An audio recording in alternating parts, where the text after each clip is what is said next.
Ateísmo versus fe, un debate realizado entre los ponentes Pastor Daniel Moranes Rodríguez, Supervisor Nacional de la Iglesia de Dios del Evangelio Completo en Cuba, y el profesor y doctor en ciencias, Dr. Reinier Limonta. Vamos a tener tres partes. La primera parte va a ser donde cada uno va a establecer su postura. Round 1.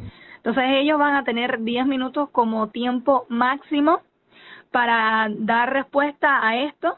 Luego pasaríamos a un segundo momento Round 2. donde el pastor y el profesor tienen la oportunidad de acuerdo a lo que cada uno expuso, interpelar, preguntarse, quizás negar algo que otro dijo y así plantear sus argumentos. Y todo este tiempo sería en aproximadamente 20 minutos, que es el segundo momento. Y el tercer momento Round 3. es el momento de preguntas, donde le vamos a dar micrófono o vamos a leer algunas preguntas de los que prefieren no hablar, sino dejarlas por escrito. Ya vamos directo a la parte de las posturas para no dilatar el tiempo. Esta primera parte es donde cada uno da respuesta a lo que nos convoca hoy. ¿Existe Dios y por qué es relevante esa pregunta? Cada uno va a dar respuesta a esto y tienen para ello un tope máximo de 10 minutos. Julien es el que va a estar contando el tiempo. ¿Cuál de los dos desea empezar o decidimos nosotros? No hay ninguna dificultad. Yo comienzo, he estado escuchándolo. Yo quisiera hacer dos elementos, 2 puntos. Doctor Reinier Limonta. Primero, agradecer a los organizadores del debate por algo que alguno de los administradores decía que era un spoiler, pero yo creo que es una urgencia de la sociedad moderna y de la sociedad cubana en particular.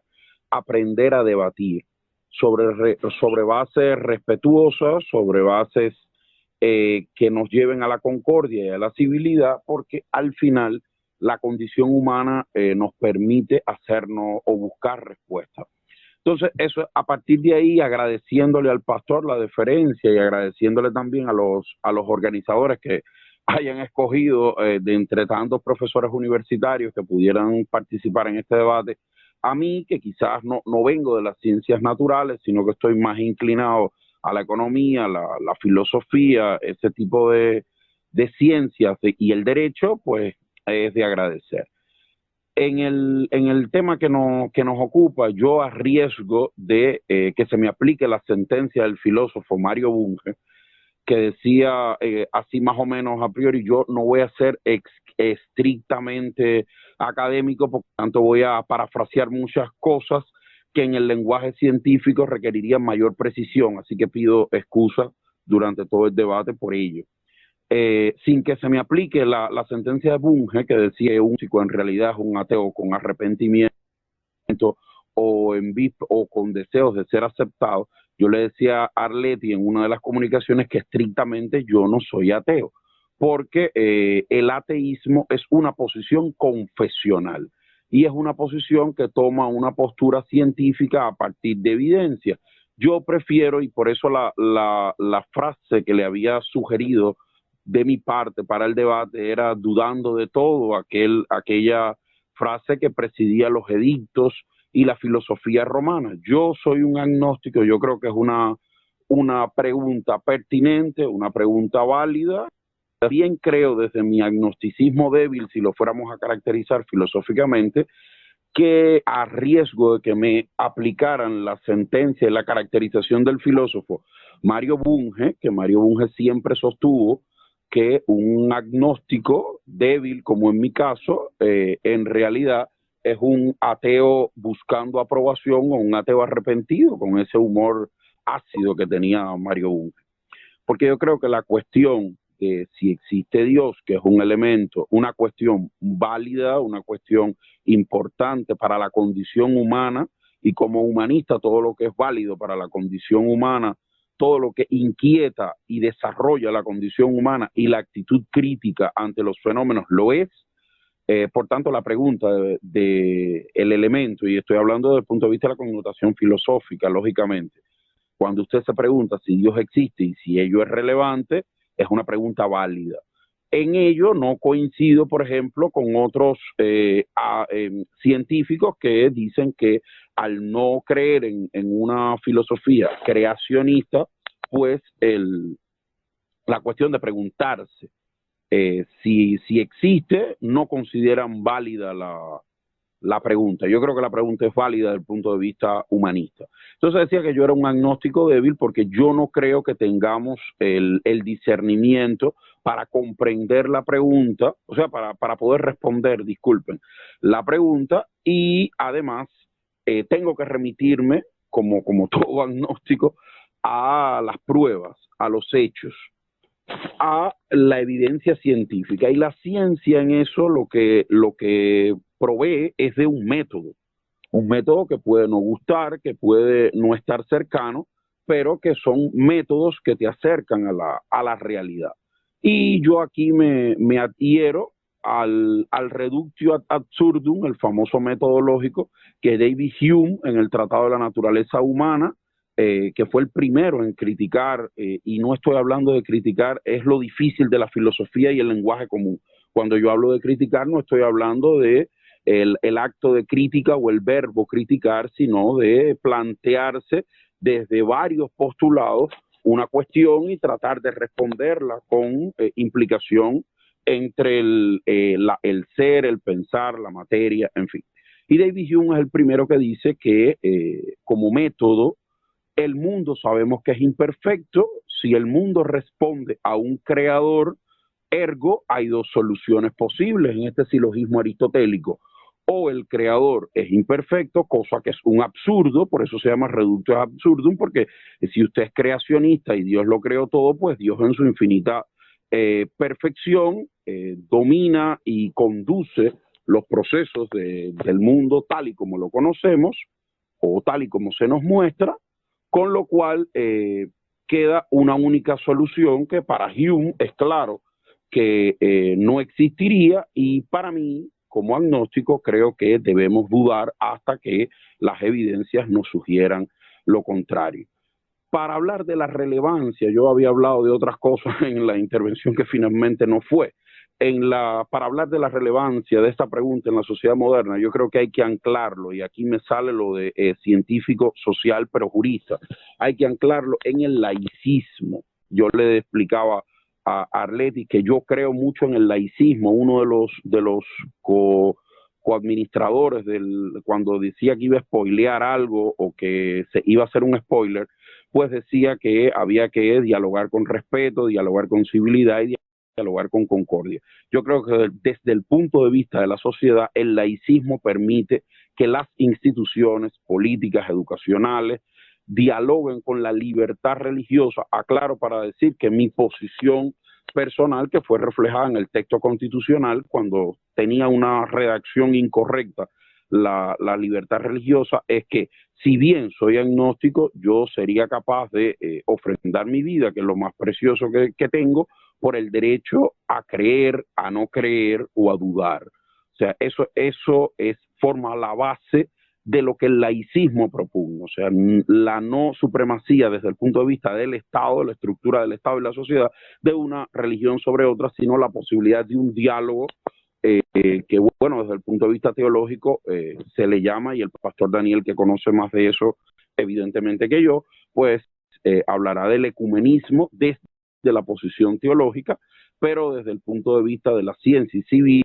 el laicismo es muy importante y le permite a la ciencia dialogar con respeto. Yo no soy partidario de los shows, por ejemplo, televisivos en relación, sí del debate, pero no de los shows donde cada uno intenta, desde argumentos que no van a ser congruentes jamás, intentar generar ratings televisivos con debates que poco aportan a la ciencia y poco aportan a la teología.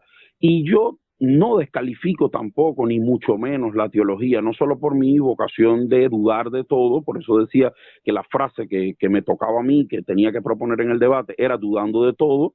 Lo dije en latín porque encabezó una escuela importante en la filosofía y el derecho romano, pero sobre todo porque si soy congruente con dudar absolutamente de todo, la ciencia no puede aparecerse o permearse de la soberbia enorme de tener o de presumir tener todas las respuestas, sino de tener o construir métodos para explicar la realidad. Y eso es así desde las ciencias exactas, básicas, humanísticas, sociales, más o menos cerca de los procesos naturales, más o menos cerca de los procesos más humanos. Por eso la pregunta creo que es absolutamente pertinente para una sociedad, y terminaría con un elemento que había subrayado y que iba subrayando hasta que llegó la llamada de Arleti para recordarme que evidentemente estaba en un soliloquio, que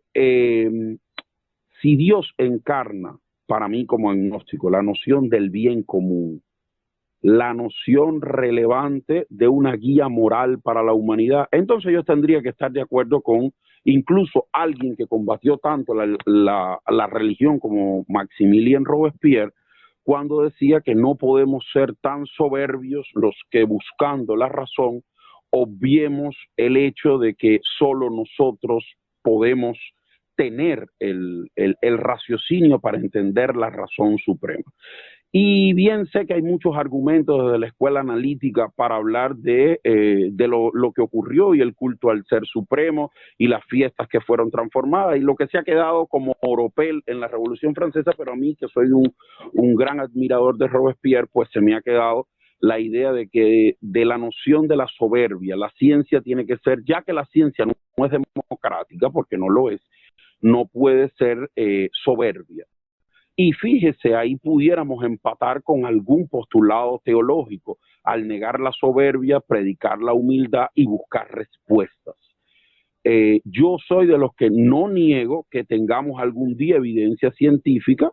Si algún día tenemos evidencia científica de que existen reglas para el creacionismo y evidencias aceptables para la ciencia no tendrá otro camino que reconocerlo, si no se estaría negando a sí mismo. Y yo creo que eso es uno de los elementos que nos permite comulgar correctamente e interactuar correctamente con la fe, la religión o las religiones, o el hecho del de ser creyente o ser no creyente. Se trata de buscar explicaciones a la realidad que vivimos desde la base de un código de conducta. Por eso yo decía que si Dios encarna la noción del bien y la noción moral, es perfectamente aceptable en un concepto generalista bajo ciertos postulados científicos y bajo una determinada... terminando la idea, porque llevo un cronómetro aquí para ser serio con el respeto, y para los juristas es muy importante llevar el cronómetro. Yo les decía que ese decálogo moral, por ejemplo, el primer código moral, jurídico, epistemológico incluso, es el texto bíblico. Y cuando yo voy a hablar, por ejemplo, en mis clases de derecho financiero, todo el mundo se sorprende porque yo empiezo a hablar de una serie de citas bíblicas que permiten describir un decálogo moral. Fíjense que yo no lo uso, nunca lo he usado como un texto histórico o como una práctica historicista que pudiera ser. Yo lo hago porque representa un decálogo moral, y no decálogo por los 10 mandamientos solamente, sino porque hay mucha congruencia en esa noción del bien con las nociones que propugnan, por ejemplo, un modelo de sociedad justa o un modelo de construcción de la ciencia que tiene al hombre como centro. Y muchas de las limitaciones que hoy, por ejemplo, desde la bioética, desde la manipulación de embriones, del desarrollo de la biología molecular, hoy tenemos desde la bioética, que se han convertido en normas jurídicas, tienen su anclaje en esa noción del bien que perfectamente compartimos creyentes, no creyentes, como un decálogo en el medio. Y eso me valida desde mi punto humilde de vista la opción de que ambos buscamos la verdad por diversos caminos. Era lo que tenía que decirle. Muchas gracias, doctor. Pastor Daniel Morales Rodríguez. Agradecerle a ustedes, moderadores, a Arleti, que tuvo la inquietud de hacer algo como esto, a el doctor Renier por aceptar el guante lanzado que le propusieron, y yo también, y a todos los oyentes que están acá. Mi máximo respeto para todos ustedes como personas que somos creadas a la imagen y semejanza de Dios. Todos merecemos respeto independientemente de lo que pensemos. Entonces déjenme correr, son las 9:51, que por ahí sé que hay alguien con un cronómetro en la mano. Bueno, antes de argumentar, es interesante el título del debate, y aunque ya el doctor Reinier se confesó agnóstico, no exactamente ateo, es interesante porque me he planeado para un debate ateísmo-fe. Y es interesante que sepan que es una paradoja que los cristianos fueron llamados ateos en el Imperio Romano. ¿Saben por qué? Porque no creían en los dioses ni del panteón griego ni del panteón romano. Así que es una buena cosa pensar, mira, los cristianos eran llamados ateos, no creían en los dioses que ellos creían que eran los dioses. Por otra parte, el teísta y el ateo fuerte, o sea, el creyente en Dios y el no creyente fuertes en un espectro de probabilidad de creencia que hace el ateo o agnóstico Richard Dawkins, tienen algo en común, y eso es fe. Por eso es interesante que el doctor Reinier se confiesa agnóstico y no está entonces en este grupo, pero algo en común tienen el creyente verdadero y el ateo fuerte. Ninguno de los dos puede demostrar científicamente lo que afirma. Así que ambos tienen fe, porque cuando usted cree firmemente en algo que usted no puede demostrar, eso se llama fe, sea fe positiva o sea fe negativa. Así que por si acaso se sorprenden, algunos ateos se ofenden cuando lo dicen que tienen fe, y muchas veces el ateo tiene más fe que el creyente, porque a veces el creyente solo cree que Dios está ahí y todo lo demás es posible. El ateo tiene que creer en un montón de cosas que no están demostradas científicamente para poder afirmar un montón de casualidades, o sea que hay que tener más fe en ese sentido. Así que vamos allá, la pregunta de la noche: ¿existe Dios? Antes de ir a hablar de si sí o si no, vamos a definir el concepto de Dios. Yo entiendo por Dios, porque mucha gente entiende por Dios cualquier cosa, el Fujiyama, un pedazo de palo, la naturaleza, etcétera, o una determinada estatua.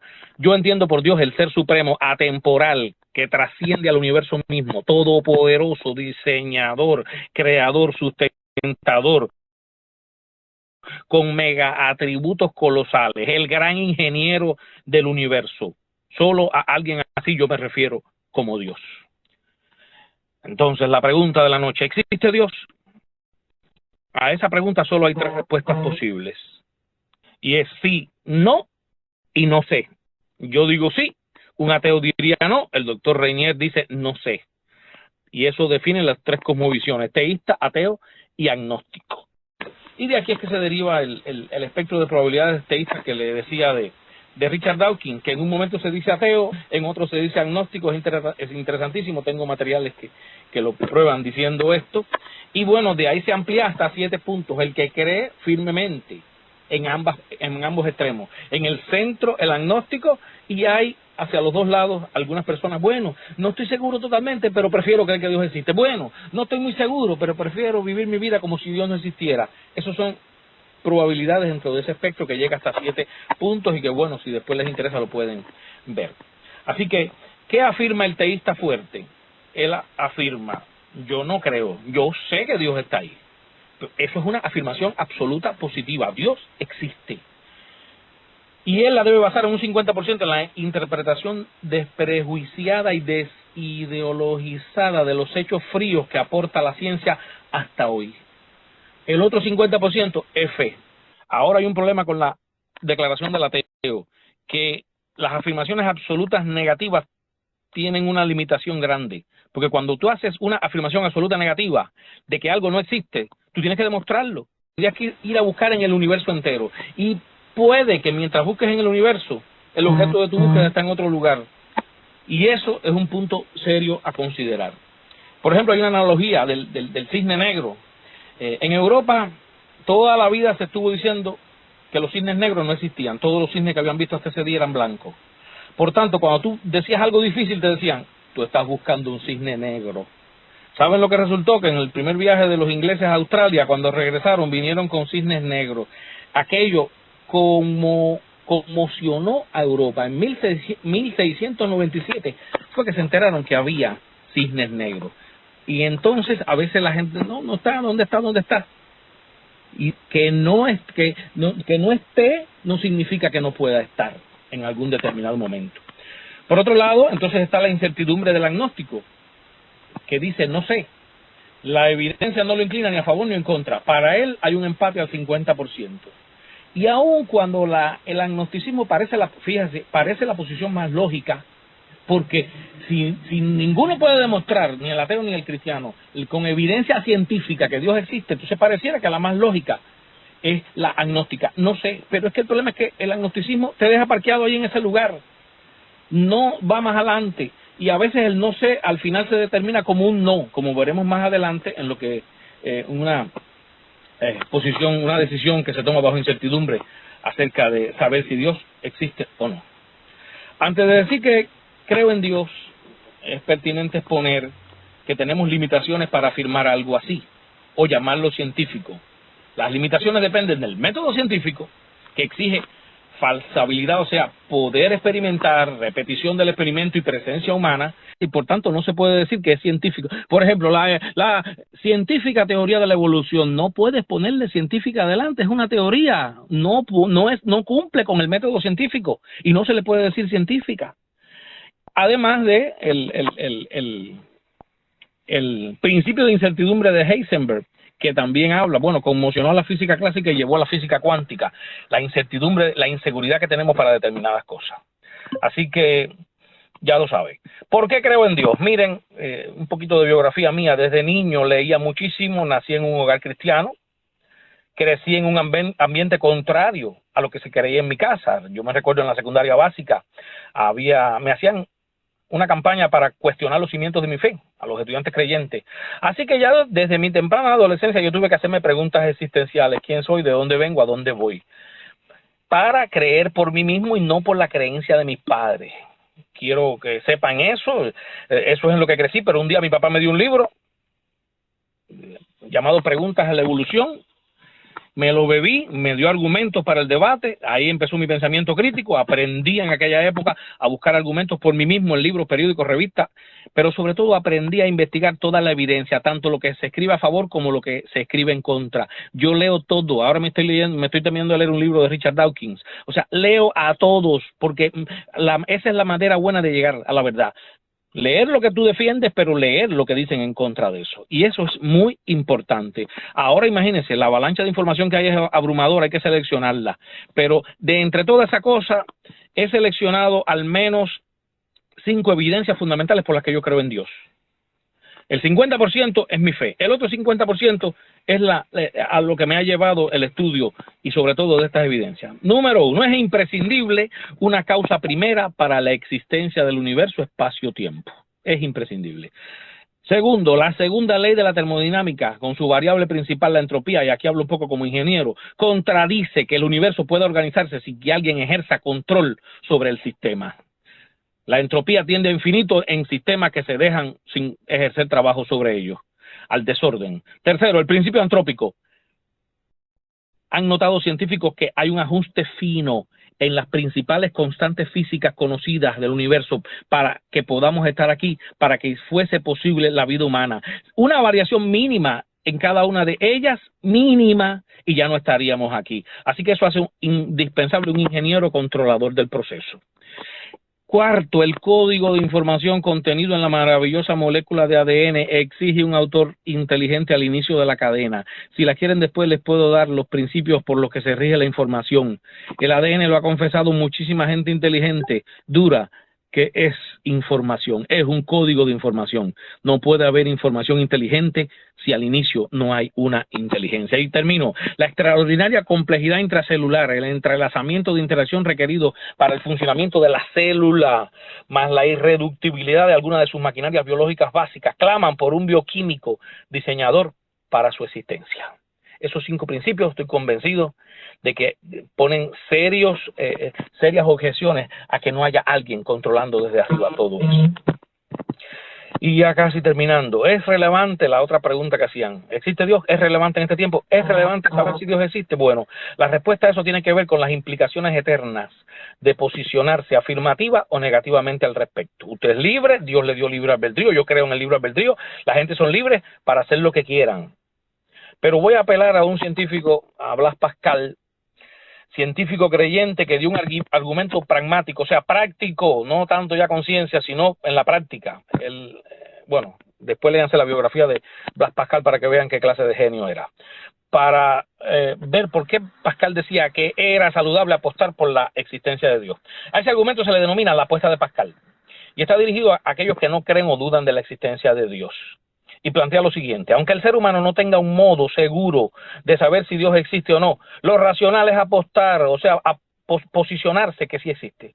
La razón es que aunque la probabilidad de la existencia de Dios fuera extremadamente pequeña, tal pequeñez sería compensada por la gran ganancia que se obtendría, o sea, la gloria eterna. Y los 4 escenarios posibles son estos. Puedes creer en Dios, si existe, irás al cielo, o sea, lo ganas todo, más infinito. Puedes creer en Dios, si no existe, entonces no ganarás nada, menos n, una cifra cualquiera, nada. Puedes no creer en Dios, si no existe, entonces tampoco ganarás nada, más n, ganaste, pero nada. Cuarto, puedes no creer en Dios, si existe, entonces no irás al cielo, o sea, no ganarás nada, menos n. El argumento de Pascal es matemático y se le considera una lección bajo incertidumbre. De hecho, acorde a la teoría de la decisión, y eso es un estudio estadístico de las probabilidades, el único valor que importa es más infinito. Cualquier otro resultado serán números finitos positivos o negativos, que dan como resultado que creer en Dios más infinito es la única decisión racional desde el punto de vista de las probabilidades. En el cuarto punto, les aclaro, Pascal no consideró la consecuencia por ignorar a Dios, pero existe y puede empeorar el escenario con un menos infinito que se leería que aquel que cree que Dios no existe y al final sí existe, no solo no ganará nada, sino que lo va a perder todo. Por ello, termino con esta frase de Pascal. Termino ya, ahora sí. Vamos a sopesar la ganancia y la pérdida al elegir acerca de que del hecho de que Dios existe. Tomemos en consideración estos dos casos. Si gana, lo gana todo. Si pierde, no pierde nada. Y termina Pascal diciendo, apueste a que existe sin dudar. Y yo como ingeniero que he trabajado y he calculado, sobre todo del lado seguro, los ingenieros tenemos que calcular y diseñar las cosas para que queden del lado seguro, que no haya una explosión. Los cirujanos tienen que cortar cuando hay que cortar porque hay una gangrena, hay que cortar del lado seguro. Y usted se vive asegurando. Y yo creo que lo que principalmente debemos asegurar es nuestra eternidad. Eso es lo que tenía que decirle y Dios los bendiga a todos. Muchas gracias, pastor, por su posición. Ahora vamos a pasar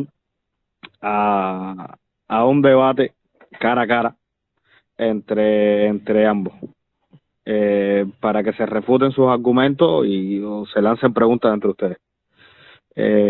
¿Quién empieza? Round 2. Bueno, doctor, me sorprendió usted al decir que no es exactamente ateo, lo cual es una posición, o sea, acorde a las definiciones que hemos dado, inteligente, porque se espera que un cristiano diga, yo creo en Dios, y todo el mundo dice, sí, tú crees por fe, pero no se concibe fe en un ateo para creer, o sea, el ateo más bien es reacio a decir que él cree por fe, pero realmente es la realidad. Por eso decía, su posición es interesante, la de agnóstico débil es interesante en el sentido de que a lo que tiene que ver con la lógica, usted está en cierto sentido en lo correcto. Ahora, el punto de vista arriesgado del agnóstico es que cae en el mismo saco del ateo con respecto a la existencia de Dios, porque un no sé casi se interpreta como un no. ¿Qué piensa usted de eso, estimado?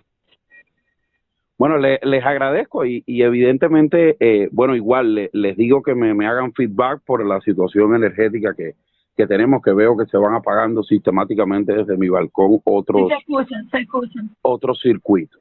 Bueno, la pregunta que me hace es interesante, es que yo durante toda mi vida he transitado, usted hizo parte de su historia personal, yo le puedo hacer la mía. Yo provengo de una familia católica practicante, donde desde muy pequeño me introdujeron en ese mundo casi sin tener actitud crítica. Entonces, pues empecé a hacerme preguntas y yo he llegado a mi posición haciéndome preguntas. Usted dice, es un casi no sé, en ciencia es muy difícil y usted lo sabe perfectamente por su profesión de ingeniero. Usted no puede presuponer en ningún sistema el valor de una variable o ponerlo arbitrariamente, o caería en el error del propio Einstein cuando habló de la constante de expansión del universo y después dijo que era la tontería más grande que él mismo había hecho. O sea, yo no digo que es casi no, yo digo que dudo y dudo porque no tengo evidencia suficiente. Y si usted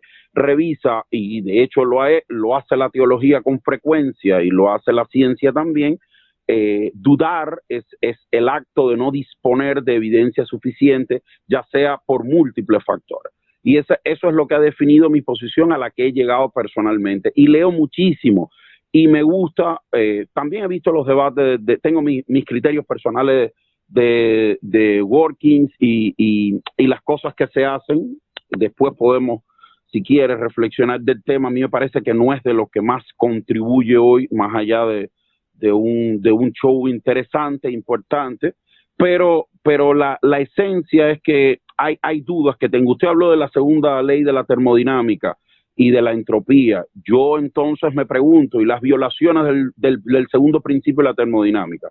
Por ejemplo, ¿cómo funcionaría un sistema atomístico en escalas temporales muy pequeñas, de picosegundos, femtosegundos, donde se sabe perfectamente que no el principio de la termodinámica no opera así a esas escalas?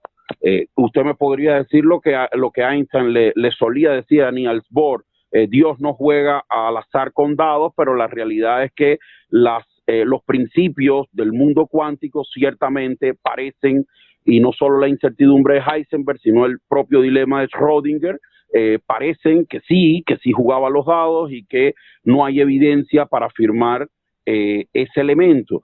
Hay otro elemento importante, por eso le definía, para responderle inicialmente la pregunta de por qué ser agnóstico, de por qué dudar. Yo me encadené a la obra de Descartes en el sentido de la duda metódica. O sea, dudo constantemente y es lo que me permite ir ampliando. Claro, no es una duda dogmática, y ahí quizás viene una de las grandes diferencias que provocó mi ruptura con la fe católica.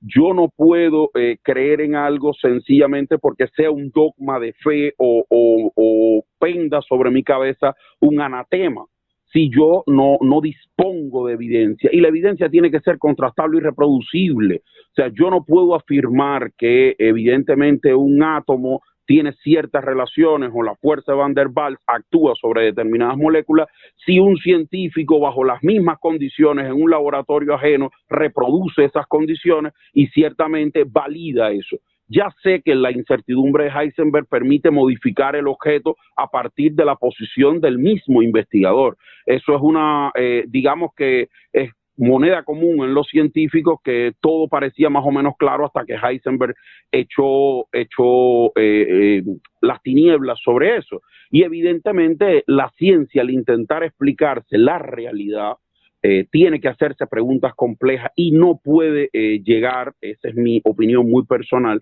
no puede llegar a convertirse en un lugar de respuestas fáciles, porque generalmente en la ciencia, cuando usted da respuestas fáciles, está simplificando problemas complejos. Y aquí acoto que en Cuba, semánticamente, se trata de homologar la palabra complejidad a la palabra dificultad. Un sistema puede ser complejo y ser fácil de explicar. Se hablaba del tema de la información genética. Yo quiero o presumo que su fe, respetable, querida, su fe le hace llegar a la conclusión de que ciertamente hubo un creador en esa información genética, pero a mí me hace preguntarme por qué los códigos genéticos tienen tantos errores o callejones invisibles o callejones que no llevan a la evolución correcta y que hoy explican, por ejemplo, la desaparición de ciertas especies por no resultar aptas en la evolución, en el proceso evolutivo. O, por ejemplo, qué está pasando en la pandemia de hoy. ¿Cómo usted puede explicar la existencia de un virus de varias cepas si no comprende que esa información genética constantemente cambia y que puede tener, y que de hecho tiene muchísimos errores, y que de esos errores de replicación de un virus, por ejemplo, como el virus de la COVID-19, por ejemplo, hace que haya ciertos callejones que le permitan infectar con mayor éxito y predominar en una población? Recordemos que un virus es una partícula no viva, una cápsula con glicoproteínas u otro tipo en este caso, ordenadas de forma como se caracteriza a los coronavirus, y cómo explicarlo con una información genética creacionista perfecta. ¿Cómo hacerlo? ¿Cómo explicar los defectos genéticos que tanto dolor causan como una prueba de un ente inacible Entonces tengo que forzosamente buscar o echar mano de John Milton. ¿Por qué? ¿Por qué nos castiga? ¿Por qué existe? ¿Por qué tiene que haber esa especie de fatalidad castigadora que pende sobre, como una espada de Damocles sobre la humanidad? Y le hablo concretamente de la información genética.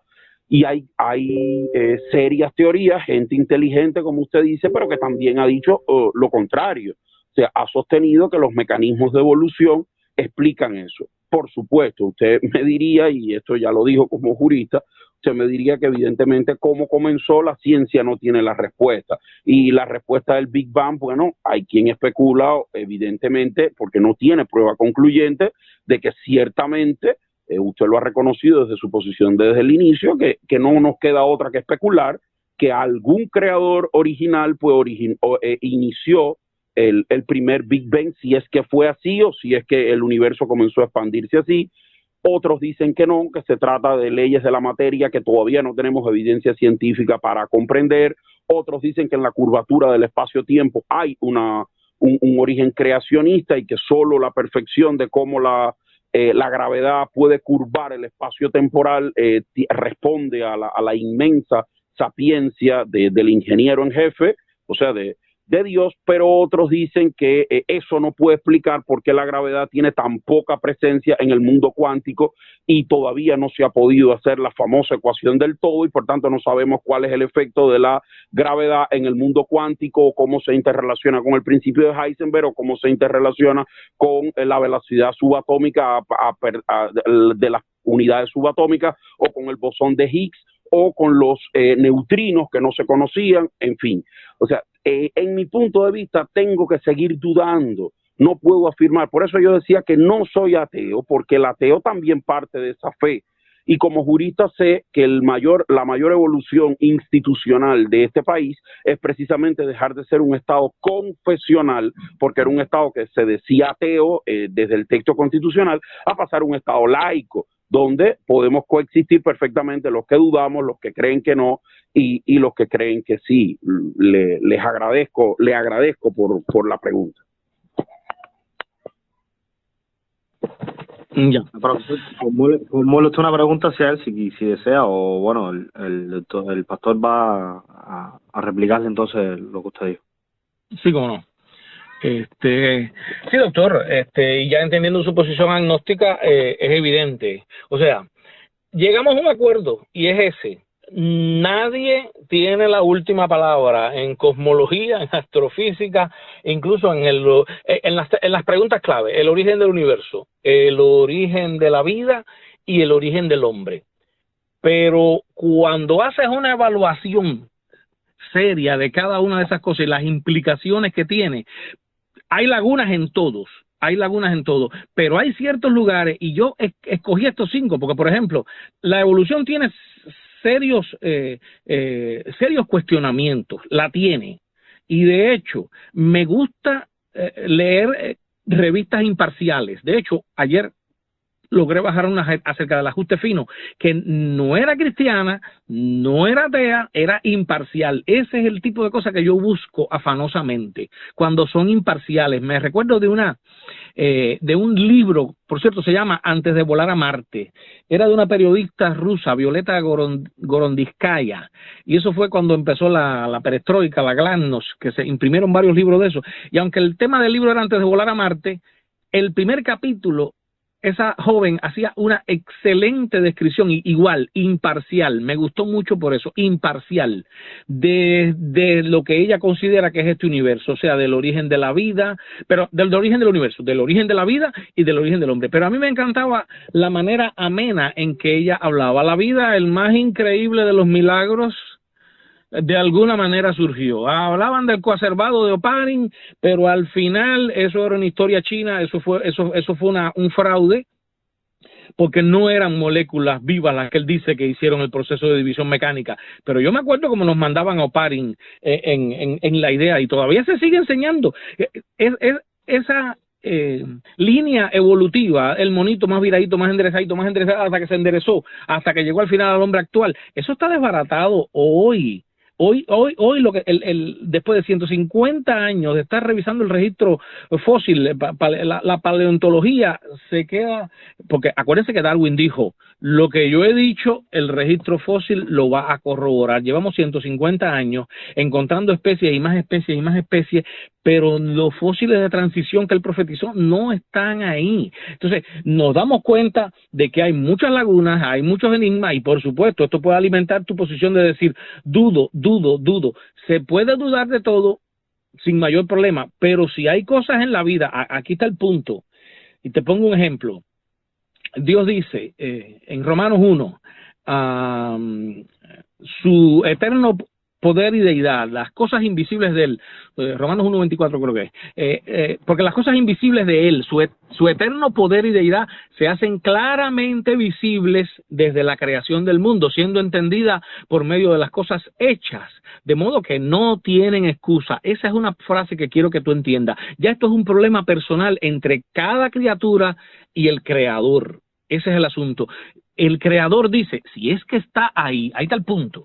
Si es que está ahí, el creador dice, nadie va a tener excusa porque les he puesto una creación, y se escandalizan cuando alguien dice el argumento barato. No puede haber un reloj si no hay un relojero. Alguien decía, decir que la molécula de ADN se hizo sola por casualidades y suma de casualidades y asignando millones de años. De hecho, tengo varios videos de todos estos científicos, incluso del director del proyecto del genoma, que es creyente, el director del proyecto, Francis, el director del proyecto del genoma humano, es creyente. Tengo muchas frases aquí, tengo un libro, y ellos hablaban de este asunto, de que millones de años lo que hacen es afectar el problema. Es peor. Entonces, no es honesto asignarle millones de años a una cosa para decir que eso se va a lograr. El ADN es un código, si lo estiras llega desde el polo hasta el ecuador, es información, y eso lo confiesa todo el mundo, de manera tal que queda el beneficio de la duda, pero viene el otro punto si supone que está ahí arriba, quizás como tú dices, puede ser que sea inaccesible, puede ser, no me quiero mostrar. Hay gente, entonces tenemos que decir, pero si es por fe, significa, no puedes hacer lo que en el cuento de Dora Alonso, Pedro, el libro Pedro en el laberinto de las 12 leguas, que al hombre le preguntan, ¿usted cree en Dios o no cree? No creo. ¿Por qué usted no cree? Porque yo me senté un día en el bote y dije, Dios, si no te apareces aquí antes de las 12 de la noche, tú no existes. Y por tanto, como no llego a las 12 de la noche, para mí no existe Dios. Un argumento muy simplista, quizás de un pescador humilde, pero nosotros no podemos hacer eso. Entonces, el asunto es este. Dios dice, te he dado una creación para que la mires y analices. ¿Por qué? Es lo que yo decía. La pregunta sublime es esta. ¿Por qué existe el universo? ¿Por qué hay algo en vez de nada? Porque no hubo nada eternamente. Yo te digo, a veces nos abruma la idea, a veces no lo pensamos, pero yo tengo a uno de los últimos científicos promotores del último modelo del universo, y él lo dice, la gente no entiende esto, la gente entiende que estaba el universo vacío y hubo una explosión y la materia salió de... No es así. No había universo, no había tiempo. La física cuántica es ciencia ficción, y lo digo no en el sentido de burla, sino que es algo maravillosamente fascinante y complejo, que a veces hablamos de física cuántica, y como leí en un libro de un científico, me decía, la decimos y es fantástica, parece ciencia ficción más que física real. Fue como dices, cuando el choque entre la física clásica y la física cuántica, no había explicación, había que sacar la constante de Planck para entender que esto no es como, no es la física clásica. Entonces saltamos a la física cuántica, donde las cosas son muy especulativas, y entonces ahí está el punto. Metafísica va más allá de lo que podemos demostrar científicamente. En otras palabras, los orígenes de todas estas cosas, lo mismo del universo que de la vida, que del hombre, caen en un campo que sin llegar a ser metafísico lo roza, porque es material en una parte, pero en la otra no lo es. Y no podemos aplicarle los métodos que hasta ahora la ciencia tiene para llegar a la verdad. Entonces, es lo que vuelvo a repetirle. Alguien que crea que el ADN vino solo, porque hay otra hipótesis, la panspermia. No, el ADN vino de otro planeta, de otra civilización que tenía vida y por allá vino. No, eso no explica el origen de la vida en el universo, no en la Tierra. ¿de dónde salió la molécula de ADN en este universo? Si en un instante cero, si Dios usó la gran explosión y él fue, de su dedo salió todo eso y ahí se creó materia y energía, porque ahora vamos al otro punto. No he querido hablar del estado estacionario, que era el que creíamos y que a Carlos Marx le gustó muchísimo. La materia es eterna, siempre se ha estado moviendo, pero eso lo niega, la gran explosión niega eso. La gran explosión lo niega radicalmente, entendido, que no había algo antes. O sea, no había universo, no había vacío, no había... Esto me abruma a mí, y imagino que ustedes también. Lo que pasa es que hay tanta gente que puedo llamarles ateos light, a veces cristianos light, o agnósticos light, no sé, que no van más allá, a ir a profundizar, a leer, a buscar, a razonar en esto, como dice Taladría, a sacar sus propias conclusiones. Entonces, esto no es para gente superficial, por eso, aunque no entremos en tecnicismo, como usted dice, pero se va, indefectiblemente se va a cosas más profundas. Pero es como admitir que llegó un tornado a un lugar lleno de chatarra, y llegó el tornado, movió todo aquello, y cuando salió el tornado, salió un Boeing 747 con sus miles de piezas armadito. La estadística nos dice que esa es la misma probabilidad de que una molécula de ADN, la más simple, se haya hecho sola. O sea, que es demasiado maravilloso, tenga imperfecciones o no las tenga, o mute o cambie ya después. Recuérdese que una cosa es un plan perfecto y otra cosa es un plan permisivo después de determinadas razones teológicas en el mundo. Una cosa es antes de que hubiera, digamos, pecado, y otra cosa es después en un mundo pecaminoso. Pero sí, ciertamente, en eso coincidimos, Reinier, en que no hay una certeza, pero si nos ponemos entonces, si creemos, aquí está el otro punto, que eso sería para otra discusión, es la Biblia, la palabra de Dios, pero si yo soy creyente, te digo que creo en Dios y creo que el Dios mío es el Dios de la Biblia, y la Biblia dice que Él ha dado evidencia y que la evidencia es la creación, y que la creación debe de hacer concluir a la gente, igual que el reloj y el relojero, o que si hay creación debe de haber esa causa primera, debe de haber un creador. Entonces, es interesante estos puntos, Reinier, son muy interesantes realmente. Bueno, terminé. Bueno, quedan 2 minutos. 2 minutos para esta parte. Para que lo sepan, de estos 20 que teníamos para esta parte, que era el profesor parece que se cayó. Mira, Yulín, ¿qué tú crees que si vas cogiendo las preguntas que son para el pastor? Ya el profesor Reinier va a entrar de nuevo. Parece que fue un momento. Bueno, que se le cayó. entonces para que... voy a ir escogiendo. Aquí tengo aquí algunas cuantas. Round 3. Crow comenta acá. Hay que ver si esto tiene que ver con el debate. ¿Por qué, si se sabe a ciencia cierta que la mayoría de las festividades religiosas de hoy en día vienen del paganismo, gracias a las adaptaciones que le hizo Constantino al cristianismo, por qué no las cambian? Esa sería la pregunta, debería ser para el pastor. Sí, exacto, es para el pastor. Ya, ahí está. Bueno, constituye un error decir que las religiones vienen del paganismo, en ese generalizar. Aquí está el punto, no podemos generalizar. De hecho, tengo libros que demuestran que inicialmente lo que había era una creencia monoteísta. El monoteísmo fue lo primero que, de las primeras civilizaciones, surgió monoteísmo.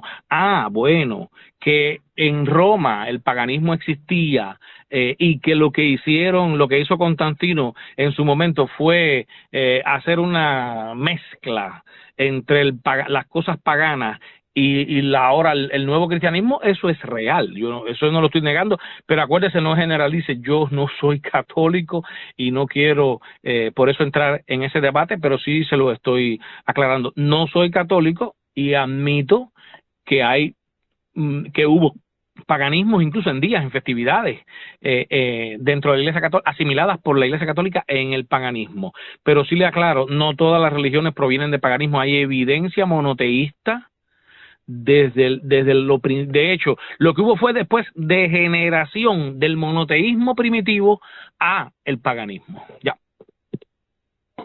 Y la otra parte de la pregunta es que ya sabiendo que tiene, ¿cómo decirle?, raíces del paganismo, esa creencia, pues, ese injerto que hizo Constantino, ¿por qué no la cambian en la actualidad? Era la otra parte de la pregunta. Bueno, eso con el mayor respeto tiene que decírselo al Papa, que es el jefe de la Iglesia Católica. No la iglesia evangélica. Acuérdense, por lo menos yo pertenezco a una iglesia evangélica. No tenemos línea de paganismo y podemos buscar en nuestras creencias, en nuestra declaración de fe y nuestros principios. No es así. Así que eso es relevante para el Papa y estoy de acuerdo con esa persona perfectamente en que hay que decírselo al Papa de esa misma manera. Pregunta para el agnóstico. Si salimos de la nada y somos materia y energía, ¿por qué dejar la información celular fuera? A ver, yo creo, y claro, me salí cuando el pastor estaba hablando y quería decir algo y finalmente no pude por esta cosa que he estado en todas las pruebas, todo funcionó bien y ahora el teléfono pues se sale y la conexión es terrible. No podemos caer en la vulgata de la ciencia, que es algo quizás por mi profesión de académico que hemos tenido que insistir muchas veces. O sea, la ciencia no es sencilla. Por eso llevan tantos años de explicación. Entonces usted no puede coger elementos al azar, como este que preguntan, que si no salimos de la nada, usted para caer en la trampa de lo que ya se ha denominado Dios de los vacíos o la religión de los vacíos. Y yo creo que teológicamente es una salida facilista. Y en eso han coincidido católicos, pero han coincidido o teólogos de otras denominaciones religiosas, cristianas y no cristianas. Usted no puede de ninguna manera empezar a jugar a elementos que la ciencia hoy no puede explicar, porque los métodos de la ciencia no son rígidos. Cuando me está hablando de la pregunta, él presupone que el mismo método que usó, por ejemplo, Arquímedes para determinar su principio, es el método que deben usar hoy los físicos aplicados o los físicos teóricos cuando están hablando de problemas de Barkhausen o problemas de interacción atómica o aislamiento de sustancias y partículas o de la radiación de Hawking. O sea, evidentemente los métodos avanzan conforme a la ciencia va dando explicaciones. Entonces no me puede decir que, bueno, si la materia no existía y ahora la información genética, porque me está hablando incluso de áreas de especialización de la ciencia que no se puede, la ciencia se ha ido especializando precisamente por la complejidad de la realidad.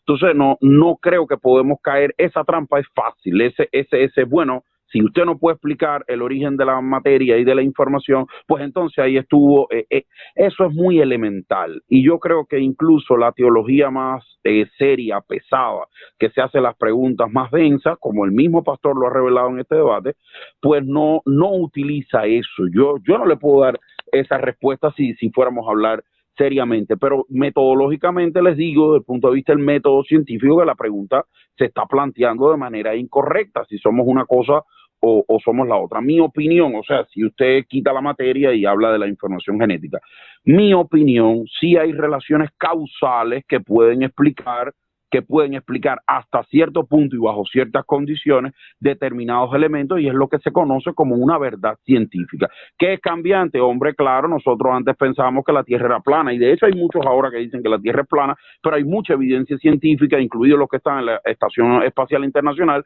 que dicen que evidentemente no ven nada plano, que ven una esfera. Y el sistema de posicionamiento global o el GPS que usamos tanto también demuestra que no es plana.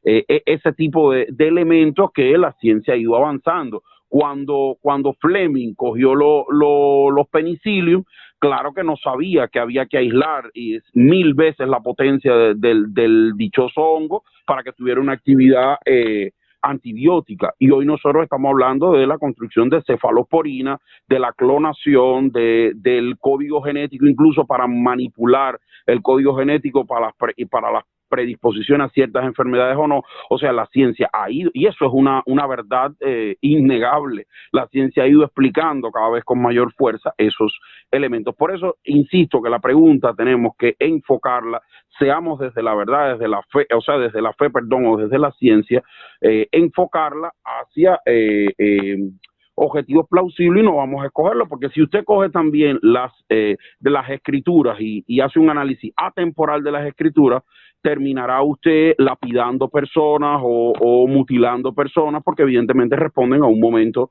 determinado del desarrollo humano, etcétera. Bueno, yo voy acá a darle la palabra a uno de los que me ha solicitado que por lo que veo en su perfil, debe ser ateo o bueno, agnóstico, y para que le haga la pregunta al pastor Daniel. Bukele, tienes la palabra. Buenas noches, bienvenido. Buenas noches, ¿se me oye? Sí, perfecto. Sí, perfecto. ¿Qué visión vería, o sea, no sé cuál de los dos me respondería, o sea, qué visión vería alguno de ellos dos planteando desde el punto de vista que la religión sea más bien algo con lo que tú conduzcas tu manera de pensar, tu proyecto de vida, o sea, tu guía espiritual en la vida, lo usas para guiar esa energía, enfocarla en ese sentido en función de tu beneficio? O sea, de buscarle soluciones a tus problemas de vida, por ejemplo. Muy bien, Bukele. Entiendo la idea de lo que quieres expresar.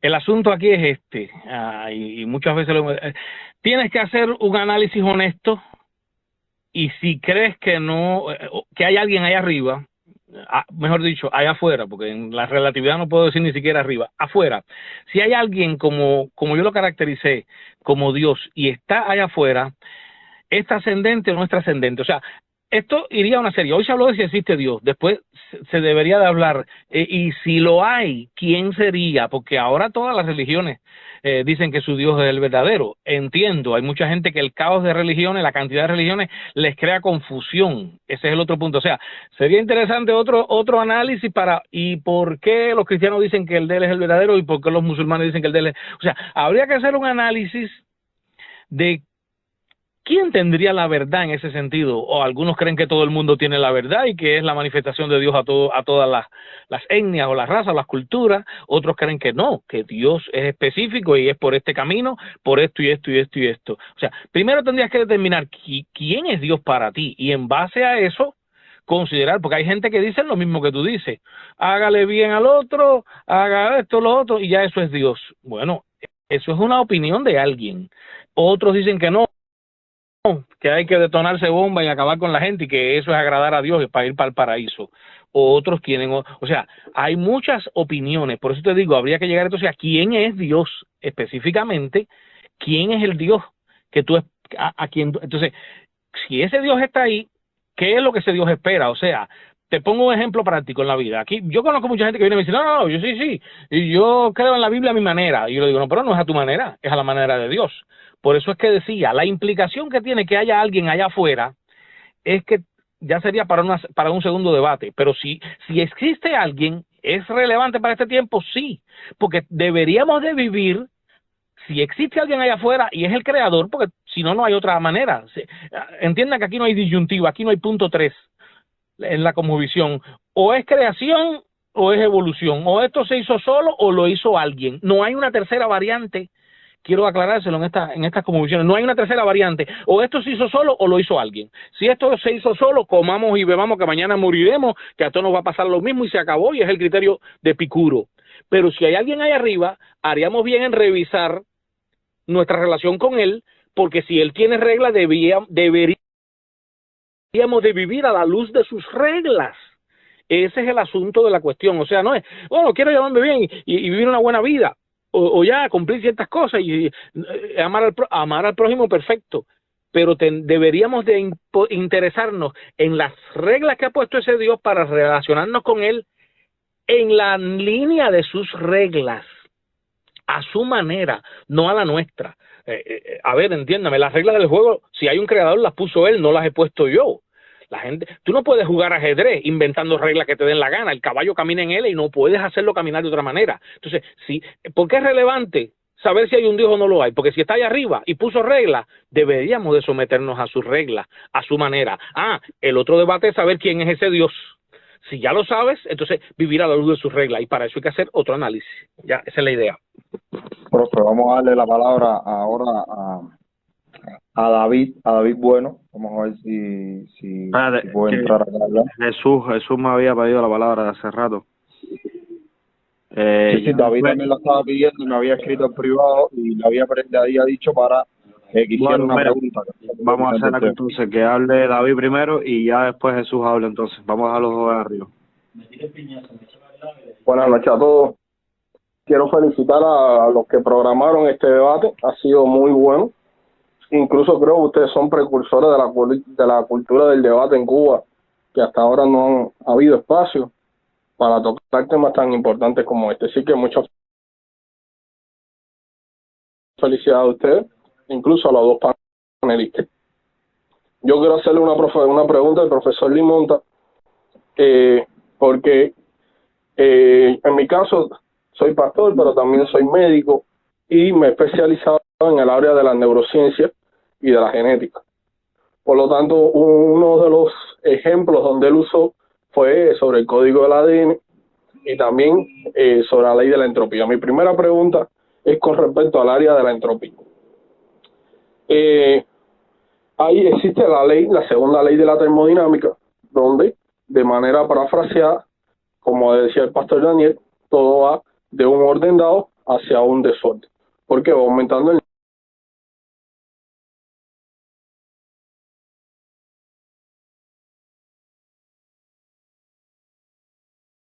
excepciones. Muchas leyes contienen excepciones. Y teorizar, contrariamente a lo que el habla popular sostiene, y usted como especialista que dice, o sea, que ha mostrado, o sea, que ha dicho en tema de la neurociencia lo sabe, una teoría lleva una fase de postulación a partir de referentes científicos que usted tiene. Voy a poner un elemento más claro, desde mi ciencia, por ejemplo.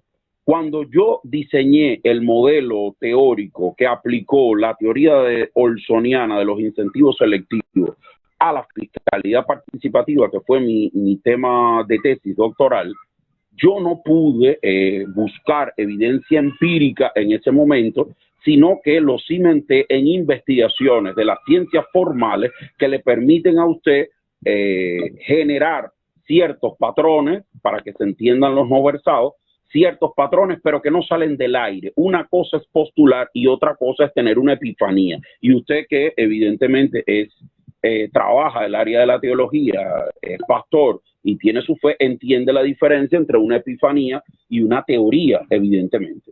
Una hipótesis, claro que puede ser verificable, puede ser refutada, pero no tiene el nivel de complejidad que tiene una teoría. Pongamos el ejemplo más claro que se pone en epistemología de la ciencia.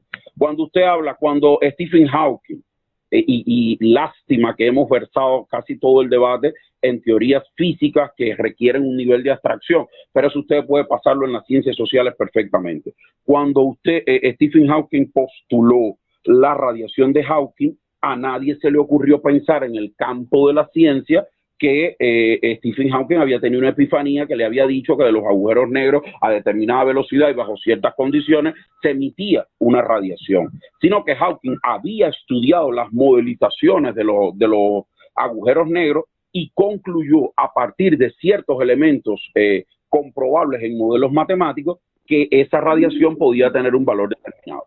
Mucho tiempo después se pudo comprobar, porque se pudo generar el telescopio, porque la sonda que pudo observar la muerte de una estrella, para decirlo vulgarmente, entonces se pudo comprobar que la radiación de Hawking ciertamente ocurre bajo esas ciertas circunstancias. Cuando Einstein postuló en aquel Annus Mirabilis los tres postulados que cambiaron la física y seguimos en la física, Einstein no podía bajo ningún concepto decir ni calcular la curvatura del espacio-tiempo, o sea, los valores muy claros de cómo la gravedad curvaba la luz. No lo podía hacer. Fueron experimentos posteriores y matemáticos posteriores que comprobaron el valor de esa teoría. Entonces yo siento, y se los digo con todo respeto y cariño, que si nosotros vamos a una versión de Vulgata de la ciencia, donde usted dice, bueno, esto es una hipótesis y es descartable, y la hipótesis es sinónimo de que usted puede descartar eso porque salió del aire, porque es algo que se le ocurrió, porque no revisó el estado del arte, porque no revisó el estado de la ciencia, porque no revisó la modelización que puede comprobarse parcialmente o no. Entonces, en realidad no estamos hablando de ciencia, sino de pseudociencia. Cuando yo hablé de la segunda, del término de la segunda ley, estoy hablando de ciertos momentos en espacios cuánticos que han sido modelados, en lo cual en lo cual la ley no puede explicar el comportamiento de las partículas. Hasta ahora no lo puede explicar. Todas las leyes tienen excepciones, tienen acotaciones, porque usted sabe perfectamente que en condiciones de ingravidez la ley el sistema teórico, práctico, que cimentó la física tradicional a partir de la física newtoniana, no es posible comprenderlo, porque usted sabe perfectamente que sin que se pudieran unir primero como hipótesis, luego como formulación teórica y luego demostrándolo y ajustando, por ejemplo, la fuerza, el electromagnetismo y la gravedad, era muy difícil arribar a esas conclusiones. Postular desde el punto de vista de la física teórica o de la ciencia no le resta cientificidad a su argumento, no es una epifanía, no es una imaginación que usted tiene, se me ocurre que tal cosa pueda funcionar de X manera o Y manera, porque al igual que el pastor ha explicado con toda claridad que hay vulgarizaciones de cristianos light o también hay pseudociencia. La ciencia no puede tener no tiene una respuesta única. Y cuando usted me dice que yo he negado los argumentos creacionistas, yo le he dicho que tengo dudas si que esa explicación científica pueda satisfacerme, ser una condición de satisfacción, porque tiene excepciones. Y en esas excepciones, entonces, el argumento pierde esa validez hasta tanto usted no acote las circunstancias que le dieron origen. Eso es una lección básica de epistemología de las ciencias. No hay que hacer un doctorado, no hay que estudiar epistemología para usted comprender que la ciencia opera de esa manera. La ciencia, hay ciencias y ciencias. Por ejemplo, usted, y no es demeritándola, pero en otras áreas, por ejemplo, conductismo, ciencias sociales, del área que yo vengo, aplicar ese patrón, y por eso estoy poniendo el ejemplo de hipótesis, ley, regularidad, en realidad no explica la complejidad de las ciencias sociales, porque usted mismo, que es médico, sabe que el ser humano es un ser biopsicosocial. Y entonces, ¿cómo usted me explicaría con causas de esa manera? O sea, de esa manera usted no puede explicar, por ejemplo, muchas veces la conducta, porque la psicología no lo ha podido hacer. Ni siquiera los conductistas, ni siquiera los psicoanalistas han podido analizar 100% de fiabilidad, haciendo predicciones, la conducta humana teniendo ese patrón. Hay un movimiento muy fuerte en la epistemología de la ciencia hace unos 20 años que habla de la crisis de la matematización o de la naturalización de la ciencia, que tiene que dar una respuesta más plural, porque todo el mundo habla de pluralidad y todo el mundo quiere que las ciencias cumplan ese viejo objetivo que sigue anclado en el siglo XIX, en una visión naturalista, positivista de la ciencia. No es eso a lo que yo me he referido. Yo solo he dicho que hay elementos que están descritos en muchos papers. Usted lo puede buscar, no es una cosa muy rebuscada. Está cualquier físico experimental sabe de lo que yo le estaba hablando, de la excepción que existe en las escalas temporales muy pequeñas.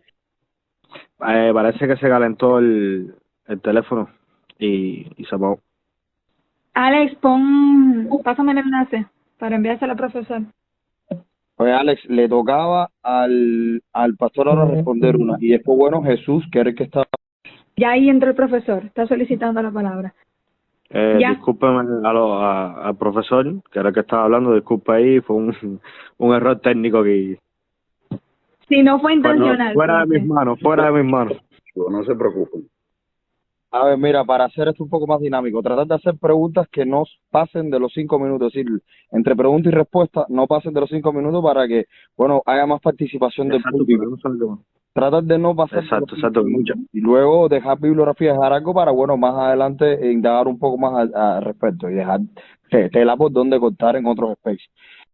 Krusty, puedes empezar tú haciéndole la pregunta al pastor Daniel. Luego seguiría Jesús, al profesor Limonta y bueno, luego Carlos de nuevo a pastor Daniel. ¿Se me escucha bien ahí? Sí, perfecto. Yes. A ver, yo le quería hacer 3 preguntas, pastor, con respecto a todo lo que él habló al principio con el profesor. La primera, que tiene que ver con la teoría de la evolución, que él explica que por una ausencia del eslabón perdido, la teoría de evolución está en el aire, que no se puede concretar y hacerlo como tal, que es cierta, que no tiene nada, no se puede completar cierta. Ahora digo, entonces, ¿cómo puedo explicarme el proceso de selección natural y que haya podido ver la evolución de varias especies en años nada más? No con milenios, sino en años, en pocos años, que se ve principalmente a nivel celular. La segunda pregunta sería con respecto a que él habló de que eres evangélico, y yo tengo entendido que las iglesias evangélicas son más modernas que el catolicismo, que fue la que inició en Roma. Viendo así que el catolicismo tiene casi 3.000 años, creo, aproximadamente, y que antes de esta teníamos lo que eran las religiones griegas y romanas, que actualmente son una mitología, y porque su Dios es real y no los anteriores son los reales. Viendo que tienen más años de creaciones, porque cuando se acaba, creo que la religión griega y romana es a partir de más o menos el siglo I después de Cristo, por ahí. No recuerdo bien, pero antiguamente tenían más o menos 6 o 7 siglos de creación. Además, sin contar otras iglesias, otras religiones más antiguas. Ya, solo esas dos preguntas. La tercera no lo voy a hacer para no quitar tanto tiempo. Ya, muchas gracias. A ver, en primer lugar, hay que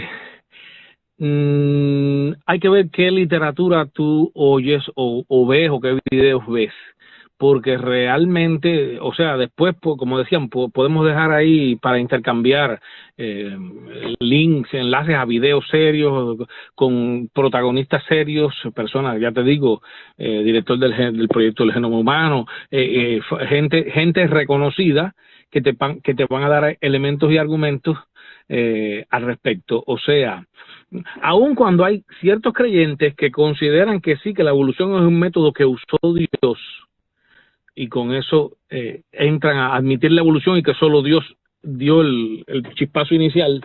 Yo no creo en la evolución, te lo voy a decir, hablar claramente. Creo que la evolución es la religión del moderno hombre incrédulo.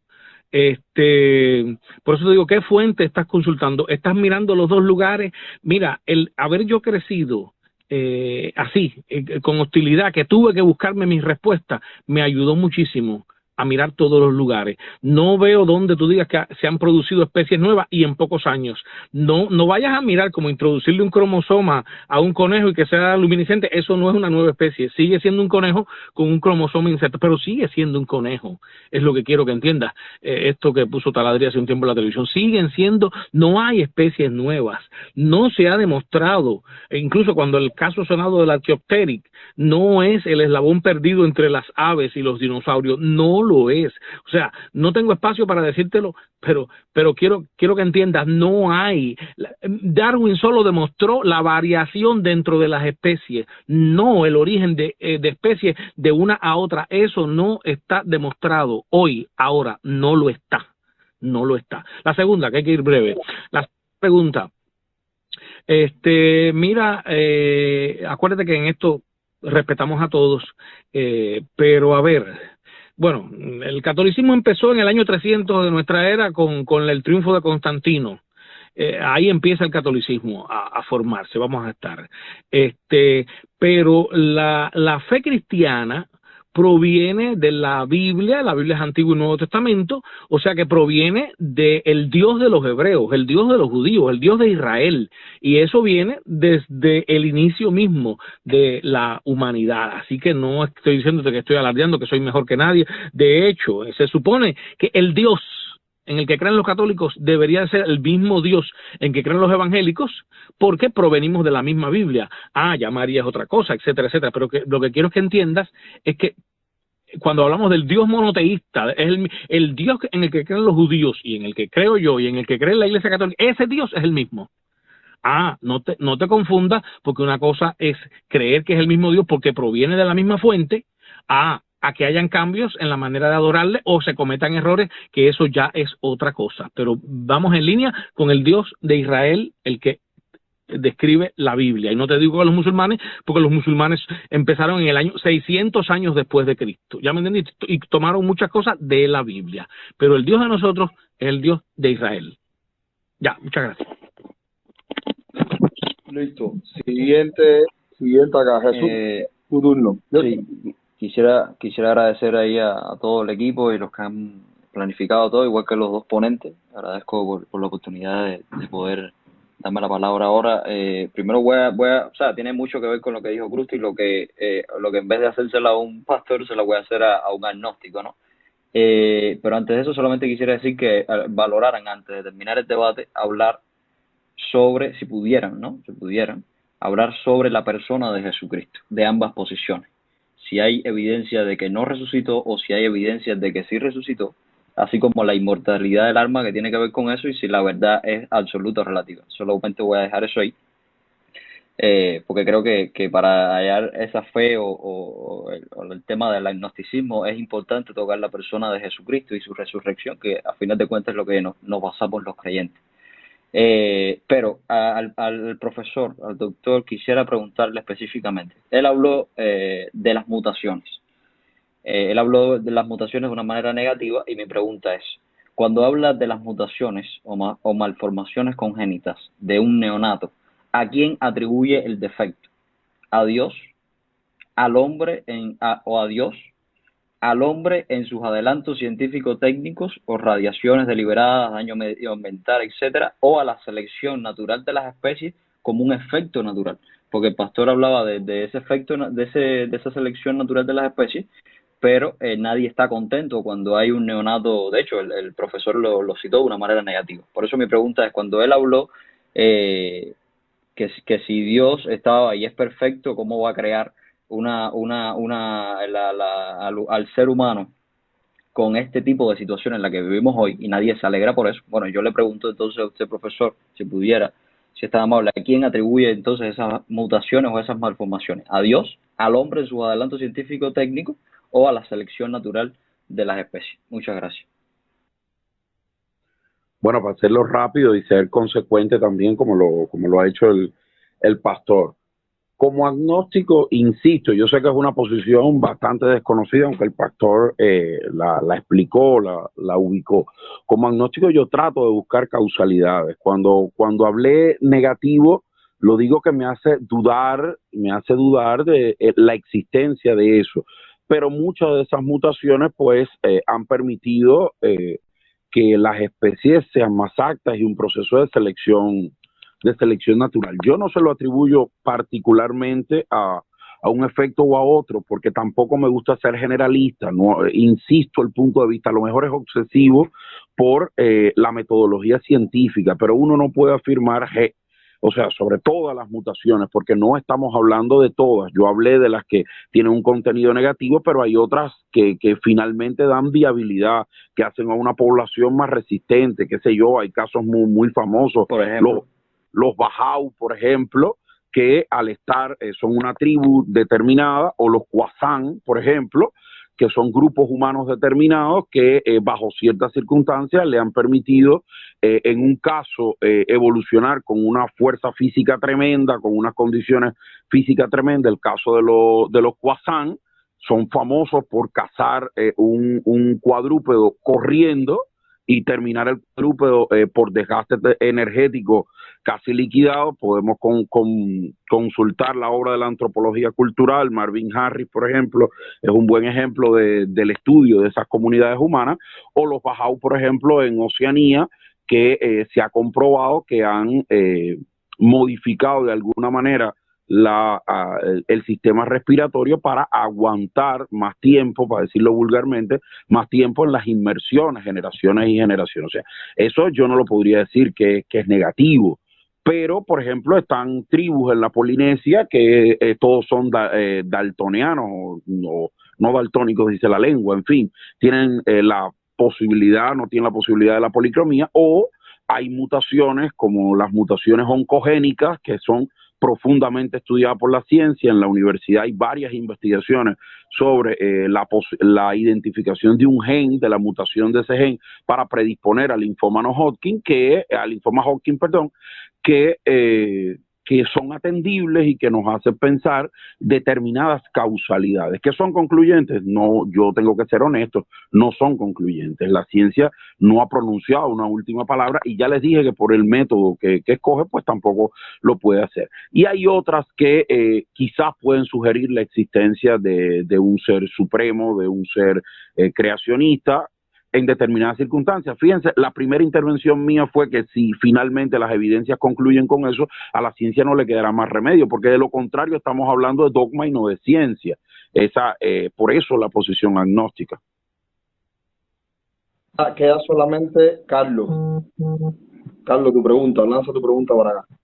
Creo que la pregunta de Carlos, sí, se me creo que la pregunta de Carlos incluso es neutra casi, y le pueden responder cualquier cosa. Queda perfecto para terminar con él. Sí, te oímos, Carlos. Buenas noches, bienvenido. Sí. Buenas noches a todos. Bueno, la pregunta que quería hacerle era si el principio de causalidad no serviría como argumento para demostrar que existe un Dios. Digo Dios, ya que el significado de Dios es creador del universo, por no decirle un ser celestial o otra cosa así. Ya esa sería la pregunta. Ya. Carlos, saludos, buenas noches. Bueno, a ver, si oíste de los 5 puntos que yo puse, que consideraba que entre otros son fundamentales para apostar por la existencia de Dios, el primero fue ese, el principio de causalidad. El universo es un efecto y todo efecto tiene una causa, pero que evidentemente que la gente puede invocar la secuencia, la serie infinita de causas, pero tiene que haber una causa original que ella misma no sea el efecto de nada. Ese es Dios. Entonces, sí, eso fue lo primero que le dije, o sea, tiene que haber una causa primera. Perdón. Sí, el problema es que cuando hablamos de, sí, como estás diciendo, que de Dios, solo quería agregar que me parece que cuando hablamos de física, porque mucha gente va, bueno, ¿y quién crea a Dios? Tengo entendido que sería un agente externo al universo y las leyes de la física se basarían solamente en nuestro universo, ¿no? Son dudas que tengo, por eso me gustaría que me las respondieran. Vale. Sí, estamos hablando de cosas bien, acuérdate, estamos hablando de cosas muy grandes que por ahí leí en una honesta revista que decía, en cuanto a lo cosmológico, en cuanto a lo grandioso, en cuanto al inicio, realmente filosofamos, y es una pura realidad. Por eso es que dije que el 50% es análisis de evidencias y el otro 50%, o sea, interpretación honesta de evidencias, y el otro 50% es fe, y no puedes disfrazarlo y no puedes arreglarlo. El que no tenga esa fe no puede llegar allá, sencillamente se queda en la duda, con el mayor respeto, ¿no? Como Reñer, que dice, yo no puedo llegar allá porque por una X razón no las evidencias no me insuflan, o sea, fe, entonces me tengo que quedar dudando eternamente. Entonces, bueno, esa es su posición y tenemos que respetársela porque somos entes libres. Yo la respeto, Dios la respeta, tú la respetas, yo respeto tu posición, pero sí tenemos que entender eso, allá, en los orígenes, es fe. Es un punto de fe al cual que tenemos que convencernos, porque nadie te lo va a demostrar científicamente. Es metafísica, va más allá de lo tangible a lo especulativo, y cuando hay especulación, entonces tenemos que hacer lo que sugirió Pascal en su apuesta. Si no podemos llegar a entenderlo claramente, mira, a ver, creo que sería más saludable por el bien personal apostar a que sí está ahí. Si al final no lo está, ya tuviste cuáles fueron los resultados, pero si al final está, voy a estar del lado seguro. Te dije que como ingeniero me gusta estar del lado seguro. Eso es asegurar mi vida. Si resultó, perfecto. No resultó, perfecto. ¿Entiendes la idea? Así que Dios te ayude, Dios te bendiga. Podemos pasar a la parte en la que, la parte de las conclusiones acá. ¿Qué conclusiones te quedan, Ale? Parezco un agente de la televisión. Hermano, a ver, yo primero que todo quiero agradecerles a todos, de verdad, a la pequeña compañera que se le ocurrió la idea del debate, a ustedes por pensar en mí para ser el anfitrión de cierta manera, a los dos ponentes, que es maravilloso conocer dos personas así, vaya, ¿qué quieres que te diga? y que ellos están dispuestos a tener este debate sano, desde un respeto siempre, por temas que ahora mismo todos tenemos dudas. Todos tenemos dudas para dónde vamos, dónde somos y todo eso. Quiero darte las gracias, Cere, por estar aquí, por todo el debate como tal, por ser unos organizadores. Quiero dar las gracias a la gente que estuvo aquí todo el tiempo y que se mantuvo aquí a pesar de de los problemas que tuvimos. Esperemos que para la próxima no sucedan y sea todo mejor. Sé que hay muchas preguntas, sé que hay muchos debates, por eso quisiera, no sé de qué manera pudiéramos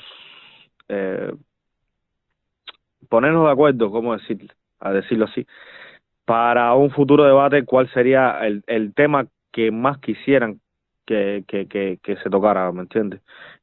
No sé, preguntas comunes o no sé si respecto a como tal al cristianismo o no sé de qué manera yo lanzo esta pregunta para los mismos ponentes también. ¿Qué creen, qué preguntas o qué debate sería bueno que en estos tiempos que están transcurriendo ahora? Yo creo que sería bueno que dejaras un tweet al final, lo vayas poniendo y compartiendo en la pantalla, donde las personas pudieran dejar en el hilo sus ideas respecto a este debate y también al que le gustaría que fuera el próximo debate. Yo quiero también agradecer a los ponentes y no quisiera que cerráramos sin antes escucharlos a ellos, aunque sea en una breve frase de lo que se llevan de este debate y quizás la frase con la que les gustaría que nosotros nos quedáramos de todo lo que han expuesto. Empiezo por el profesor y luego el pastor. Yo les agradezco a los moderadores, le agradezco a Arleti, le agradezco al pastor muchísimo. Yo creo y acepté desde el inicio muy contento, muy gustoso, porque yo creo que hemos dado una lección de civilidad. Y yo le decía a Arleti en uno de los textos que le escribía cuando me estaba pues instruyendo en estas cosas digitales que me han hecho entrar ustedes, porque a pesar de que yo no tengo tanta edad, pues soy un migrante digital incompleto. Yo le decía a Arleti porque no domino muchas de las herramientas tecnológicas de estas plataformas, pero es un debate desde la civilidad. Y yo creo que Cuba, para hablarlo con transparencia, como lo hacen los cristianos, pero también como lo hacen las personas de bien, que podemos ser creyentes o no, nosotros estamos urgidos de este tipo de debates que nos permitan dialogar desde la dignidad humana. Si usted me dice un valor que yo he respetado, admiro en los creyentes y en los cristianos, y si me atrevería en los evangélicos, es el valor de la dignidad humana, o sea, que respetan la dignidad humana.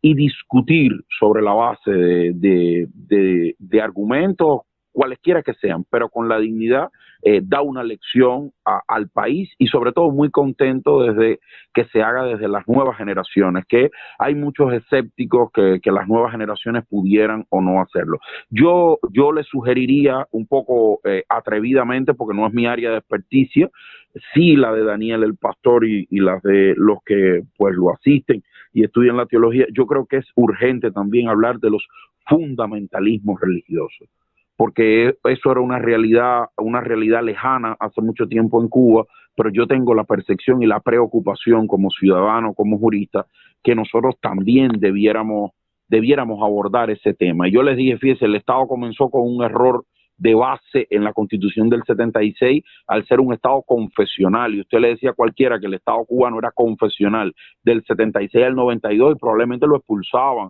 porque no se entendía que ser ateo es una posición confesional.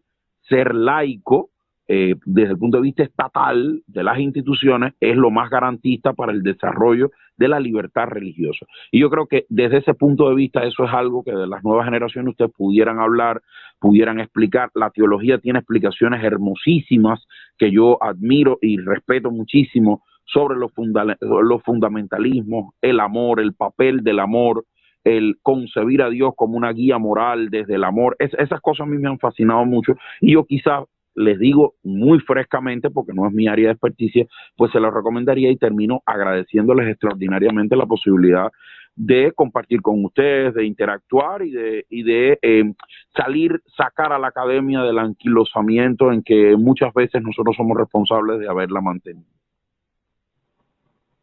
Bueno, muchas gracias a usted. Y Pastor Daniel, ¿qué le parece la propuesta del doctor Limonta?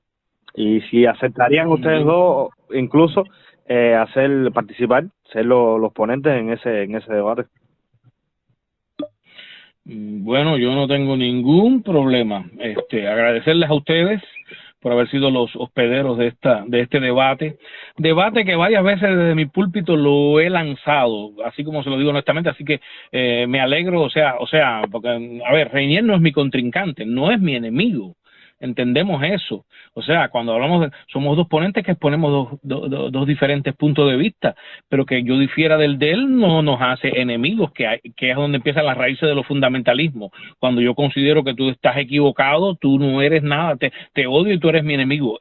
Y aquí esta noche ha demostrado que no lo es, o sea que se puede hablar civilizadamente, nosotros como ponentes, otros oyentes civilizadamente, y eso es bien valioso, ustedes como moderadores, o sea, que hay un equilibrio y un respeto. Sobre todas las cosas parten por el respeto.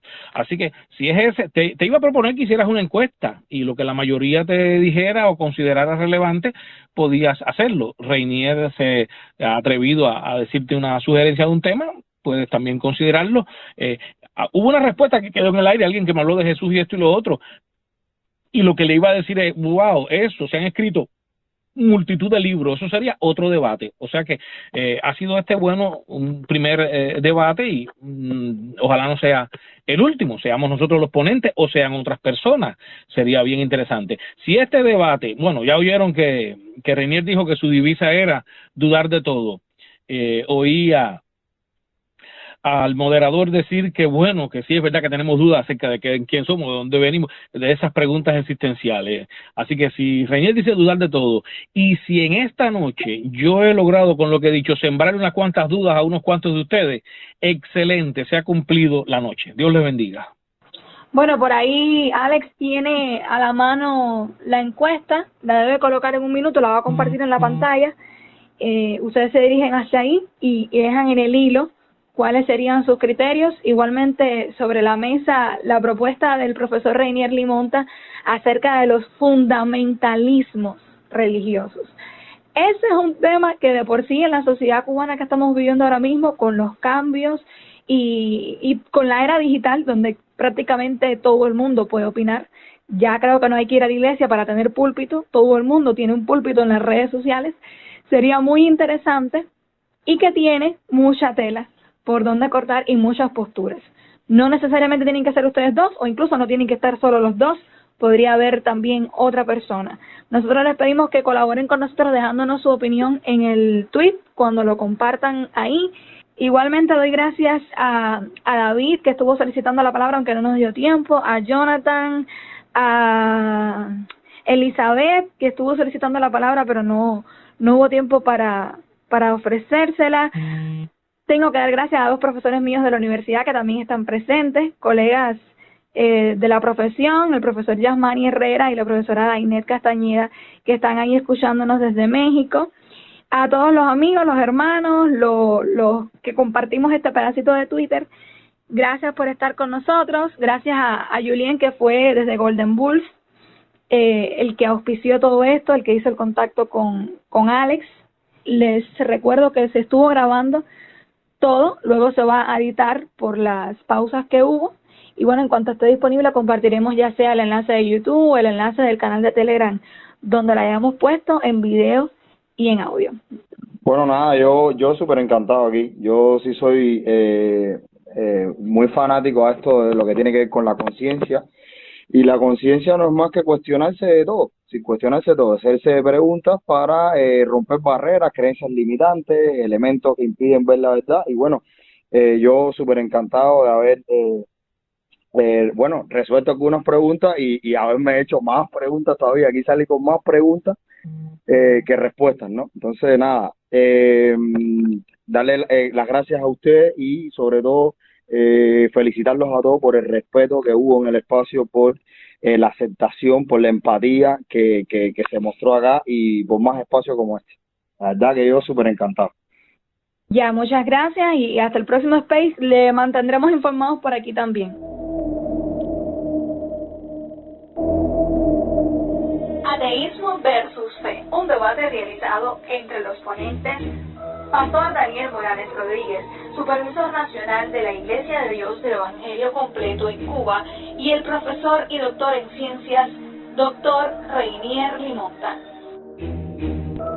Agradecimientos especiales: Julien de Golden Bulls, Alex Naumine, administrador del espacio, y a todos los que hicieron parte del equipo que pudo hacer posible este debate. Gracias y nos vemos en el próximo Space.